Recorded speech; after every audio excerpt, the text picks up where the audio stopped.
কলকাতা, রাত্রি প্রায় 2:30 বাজছে। শ্যামবাজারে যাত্রী নামিয়ে একটা ট্যাক্সি ড্রাইভার বাড়ির পথে আসছিল। হঠাৎ একটা মহিলা তার ট্যাক্সির সামনে আসে। তার চুলগুলো ছিল একদম ভেজা, চোখের উপরে পড়েছিল বলে তার মুখ দেখা যায় না।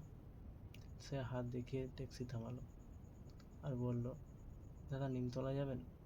ট্যাক্সি ড্রাইভার একটু ভয় পেল, কিন্তু সে যাওয়ার জন্য রেডি হয়ে গেল। বলল, হ্যাঁ যাব, উঠুন। মহিলা পেছনের সিটে এসে বসলো। গাড়ি আবার চলতে লাগলো। কিছু দূর যাওয়ার পরে ট্যাক্সি ড্রাইভার অনুভব করলো ট্যাক্সিটা অস্বাভাবিকভাবে ঠান্ডা হচ্ছে, অথচ গাড়িতে এসি নেই।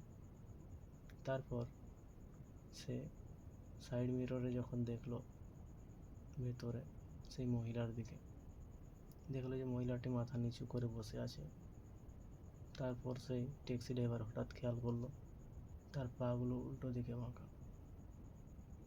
ট্যাক্সি ড্রাইভার তখনই বুঝতে পেরে গেল সে ভয়ে কাঁপছে। সে গাড়ির গতি আবার বাড়াতে চাইলো, কিন্তু গাড়ির গতি বাড়াতে পারলো না, যেন গাড়িটা তার ভারী হয়ে গেছে, গাড়ি এগোচ্ছে না আর। তখন সেই মহিলা পেছন থেকে ধীরে ধীরে বলল, দাদা একটু তাড়াতাড়ি যাবেন, আমার দাহের টাইম হয়ে গেছে। মানে বুঝতে পারছেন কেমন অবস্থা। তখন সেই ট্যাক্সি ড্রাইভার আবার জোরে আগের দিকে এগিয়ে যায়।